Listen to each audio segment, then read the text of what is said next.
Assalamualaikum warahmatullahi wabarakatuh. Salam, Om Swastiastu, Namo Buddhaya, salam kebajikan. Pada kesempatan kali ini, kami dari kelompok 2 akan menampilkan hasil diskusi kami mengenai studi sistem refrigerasi dan aplikasi hukum termodinamika kedua, khususnya pada sistem refrigerasi. Sebelumnya, kelompok 2 ini beranggotakan saya sendiri, Muhammad Rafi, kemudian ada rekan saya Ahmad Biro dan Afisena Dandi Purnama. Masuk ke pembahasan yang pertama. Next. Materi yang akan kita sampaikan atau yang akan kita bahas kali ini yaitu yang pertama ada prinsip dasar siklus refrigerasi dan komponen utama sistem.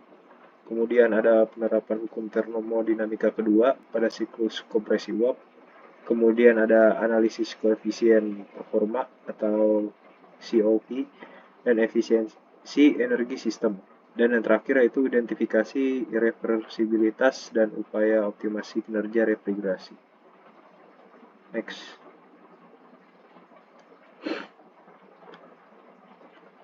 Masuk ke materi yang pertama yaitu prinsip dasar dan komponen sistem refrigerasi. Prinsip dasar sistem refrigerasi utamanya yang pertama itu sistem refrigerasi merupakan proses pemindahan kalor dari suatu ruang atau benda bersuhu rendah ke lingkungan bersuhu yang lebih tinggi. Nah, kemudian hal ini bertentangan dengan arah alami perpindahan panas, sehingga diperlukannya kerja eksternal, yaitu biasanya dilakukan oleh kompresor. Tujuan utamanya yaitu menurunkan dan mempertahankan suhu suatu ruang, misalnya kulkas, AC, atau cold storage. Next slide. Nah, selanjutnya yaitu ada jenis sistem refrigerasi, yaitu yang pertama ada sistem kompresi uap atau vapor compression cycle, yang mana sistem kompresi ini merupakan sistem yang paling umum dipakai dalam sistem refrigerasi. Kemudian ada siklus absorpsi, di mana siklus ini menggunakan panas sebagai sumber energi utamanya. Next. Kemudian yang terakhir yaitu ada sistem refrigerasi gas, di mana sistem ini tidak ada perubahan fasa atau tanpa perubahan fasa dan biasanya digunakan untuk suhu-suhu yang sangat amat rendah. Next. Kemudian komponen utama yang pertama yaitu ada kompresor. Kompresor sendiri dalam sistem refrigerasi mempunyai fungsi utama yaitu menaikkan tekanan dan suhu refrigeran dari kondisi uap jenuh ke uap super panas. Umumnya menggunakan tenaga listrik. Kemudian jenis-jenisnya yaitu ada reciprocating, rotary, scroll, dan screw. Lokasinya yaitu berada di antara evaporator dan kondensor. Kemudian bisa kita lihat di sini ada bentuk dari kompresor itu sendiri. Kemudian ada kondensor. Kondensor itu fungsi utamanya untuk membuang kalor dari refrigeran ke lingkungan sehingga refrigeran berubah dari uap menjadi cair. Tipe-tipenya ada air cooled, air natural, dan water cooled. Untuk prosesnya sendiri tergolong ke dalam kondensasi isobarik, yaitu di mana tekanannya tetap dan kalor dilepaskan. Next. Untuk slide selanjutnya akan dipaparkan oleh rekan saya, Ahmad Biro. Baik, untuk selanjutnya ada katup ekspansi atau expansion valve. Yang pertama ada fungsinya. Nah, fungsinya itu menurunkan tekanan cairan refrigeran secara drastis sebelum masuk ke evaporator. Yang kedua, proses ini menyebabkan suhu refrigeran juga turun. Yang ketiga ada tipenya.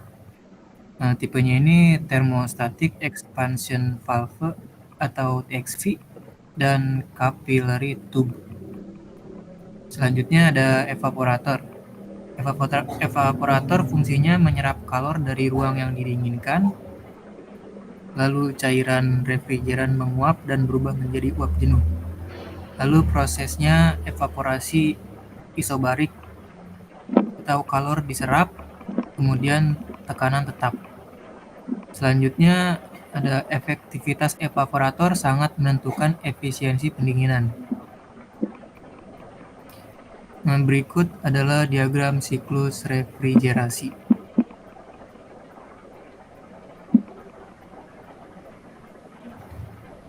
Untuk keterangannya yang itu proses 1 kedua adalah kompresi isentropik. Ininya ada di kompresor. Lalu proses 2 ke 3 itu kondensasi isobarik, tepatnya ada di kondensor. Lalu proses 3 ke 4 yaitu ekspansi isentalpik, tepatnya ada di katup ekspansi. Lalu proses 4 ke 1 yaitu evaporasi isobarik, adanya di evaporator. Selanjutnya ada aplikasi hukum termodinamika 2 pada sistem refrigerasi. Hukum termodinamika 2 atau versi Clausius yaitu panas tidak dapat berpindah secara spontan dari benda bersuhu rendah ke benda bersuhu tinggi tanpa bantuan energi luar. Lalu refrigerator sebagai mesin kalor terbalik. Refrigerator bekerja seperti mesin kalor, tetapi dalam arah berlawanan. Yaitu ada mesin kalor mengubah panas menjadi kerja, kemudian ada refrigerator menggunakan kerja untuk memindahkan panas, dan yang terakhir berdasarkan hukum kedua, efisiensi maksimum ditentukan oleh perbedaan suhu antara sumber dingin dan sumber panas. Selanjutnya ada koefisien performa ideal atau COP ideal. Dalam kondisi ideal atau tanpa kerugian energi reversible, COP ditentukan oleh suhu operasi. Yaitu rumusnya seperti ini, COP ideal sama dengan TL per TH dikurangi TL. Di mana TL adalah suhu pada evaporator atau sumber dingin, untuk satuannya Kelvin. Selanjutnya ada TH, suhu pada kondensor atau lingkungan, untuk satuannya yaitu Kelvin. Selanjutnya implikasi hukum kedua. Tidak mungkin membuat sistem refrigerasi yang COP-nya tak terbatas, karena yang pertama ada selalu kerugian energi atau irreversibilitas. Yang kedua, suhu tidak bisa dibuat sangat rendah tanpa batas. Dan yang terakhir, semakin kecil perbedaan suhu antara TH dan TL, semakin besar COP ideal, tetapi sulit dipraktikkan secara teknis.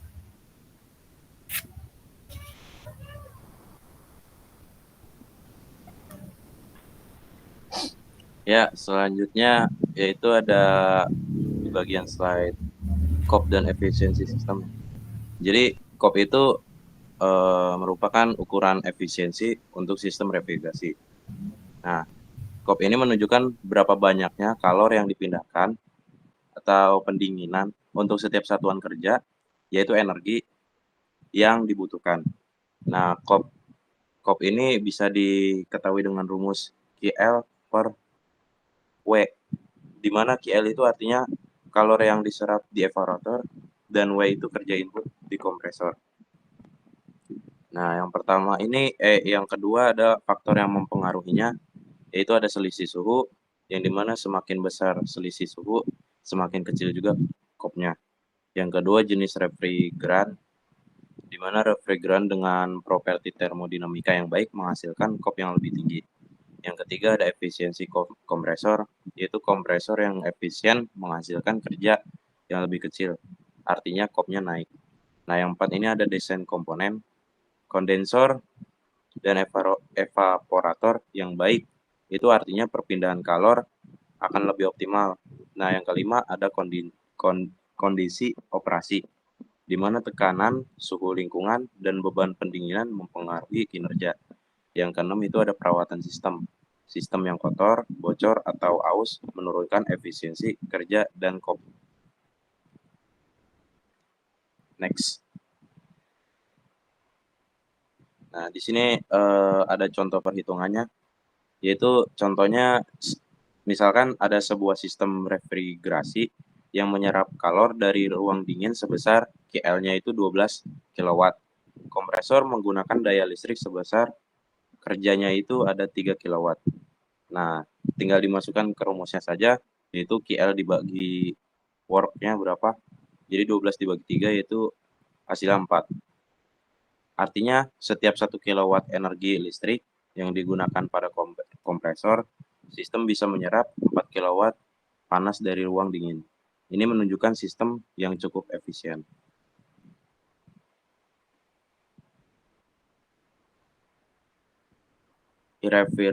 Irreversibilitas dan optimasi sistem. Jadi artinya irreversibilitas adalah ketidaksempurnaan proses termodinamika yang menyebabkan energi tidak sepenuhnya dapat dikonversi ke bentuk lain yang berguna. Dalam sistem refrigerasi, irreversibilitas menyebabkan kop aktual itu lebih kecil daripada kop ideal.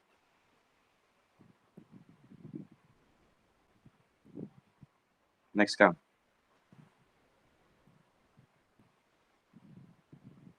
Di sini ada dampak irreversibilitas.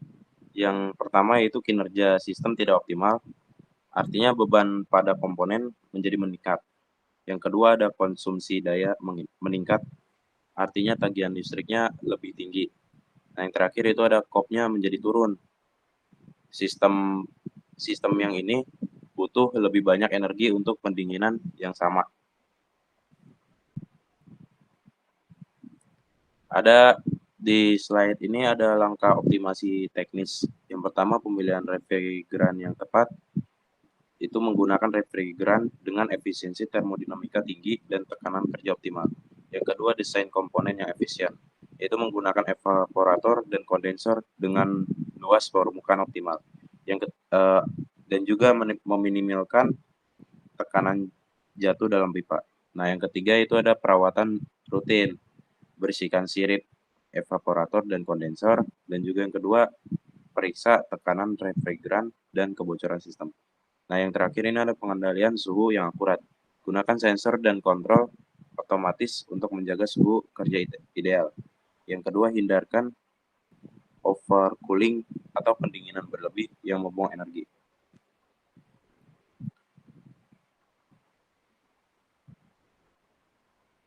Saya kembalikan kepada Muhammad Rafi. Terima kasih kepada rekan-rekan saya yang telah melaporkan materi. Berikut adalah pemaparan kami mengenai penerapan hukum termodinamika kedua pada sistem refrigerasi. Kami harap dari pemaparan kami ini dapat diaktualisasikan oleh teman-teman dan dapat berkontribusi dalam pengembangan teknologi pendingin yang lebih efisien dan berkelanjutan di masa-masa yang akan mendatang. Mungkin itu saja yang dapat kami sampaikan. Kurang lebihnya mohon maaf. Wabillahi taufiq wal hidayah. Wassalamualaikum warahmatullahi wabarakatuh.